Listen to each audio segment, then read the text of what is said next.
Lunging is a fundamental step in a horse's education for several reasons. All equine trainers will tell you how important it is to develop the horse's athletic capacities. Many trainers will also teach you how important it is to help the horse to correct his balance and potential stiffness. All this is true, and yet incomplete. Before thinking about training your horse, you should think about educating him for your own safety. That is the main reason why you need to lunge your horse correctly. First, teach him to respect your personal space and move around you without ever being a danger to you or any other human. Second, establish leadership based on respect and make sure your horse listens to your cues from the ground before you get on.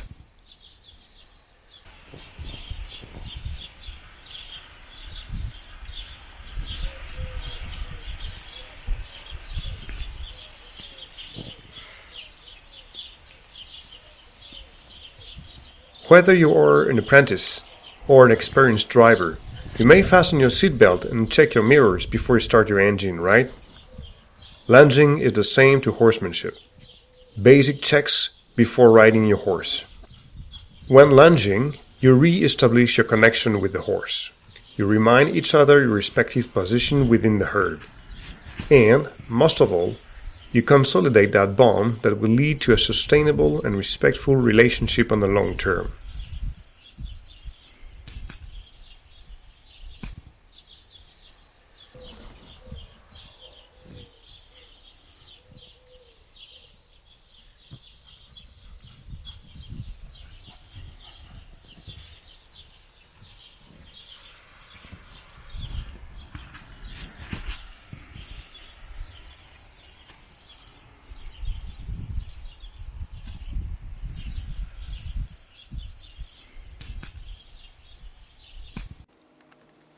As mentioned in the introduction to my natural horsemanship program, I will use some old footage in my videos to show what a rookie usually looks like.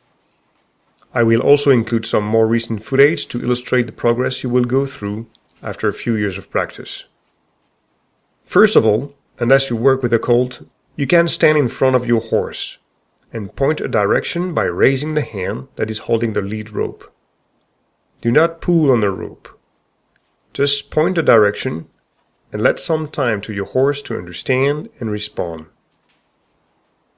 At the beginning, your horse may not move.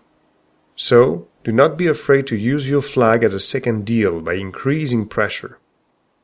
Wave it gently around your horse first, then tap it on his flank or his hind end until you get a response.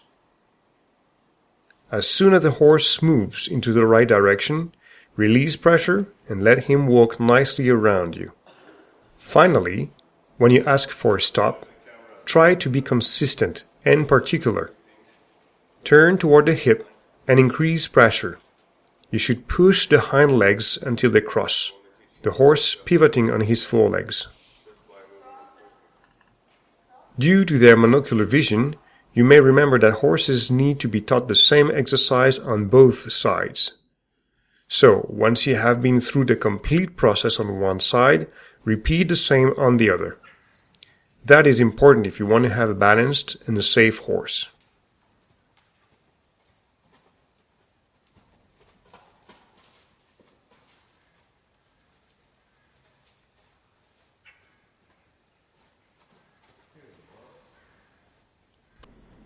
During the first session, once both sides have been practiced on the walk, you can start to speed up your horse to the trot.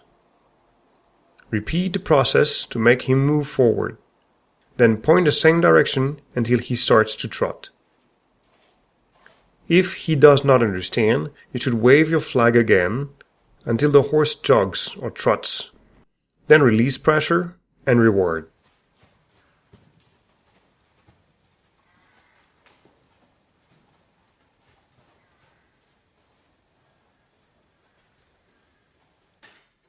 Later on, you should repeat the whole exercise and add the canter.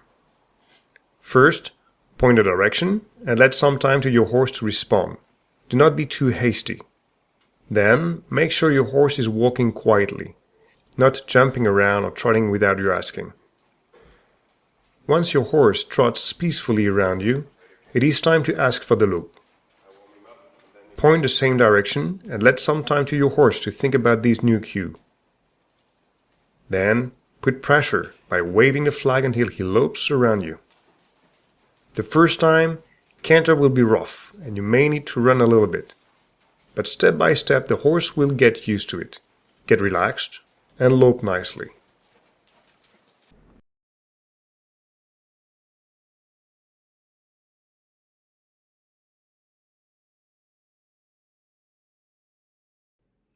After a few days of practice, your horse and you will be a lot more synchronized. It will become a kind of a smooth dance. Raising a hand to a walk, then to a trot and a canter, wiggling the rope to slow down to a trot, a walk, and finally to stop.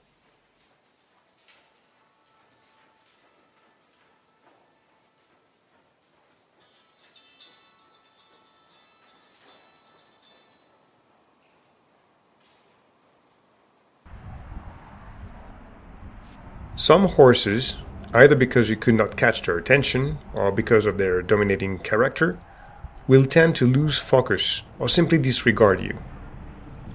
Remaining consistent is the best response to such behavior. Wave the flag firmly. Put pressure suddenly to wake your horse up and regain his attention.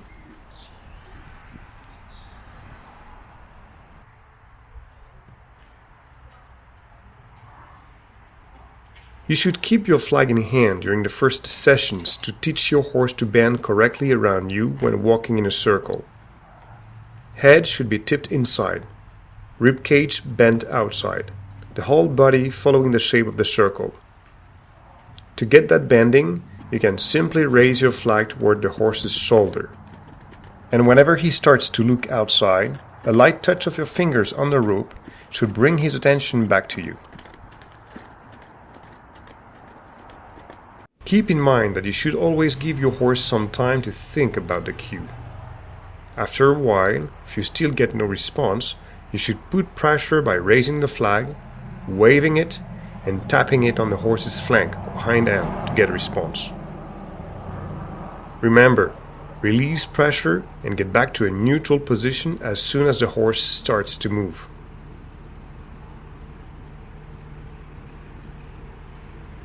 Repeat the process every time the horse stops. Point, wave, tap. Pretty soon, you will not have to tap anymore. And a few moments later, waving the flag will not be necessary neither.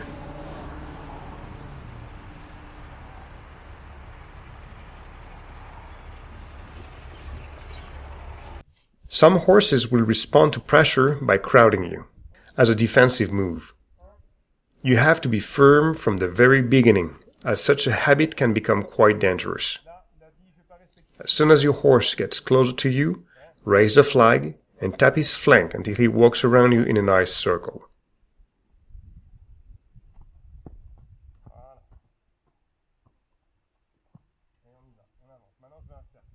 And don't worry, you can be very firm with that flag. It doesn't hurt at all. I actually tried on myself first. I have a simple rule. Don't do to a horse something you couldn't cope with. Eventually, what you are looking for is the horse to step to the right or left, clearly making an effort to respect your personal space. Consistency is the key to a good lunging. A few minutes at the beginning of each and every session, clear cues, firm second deals, and a good position all the time will shape your horse up and establish a respectful leadership within a few days only.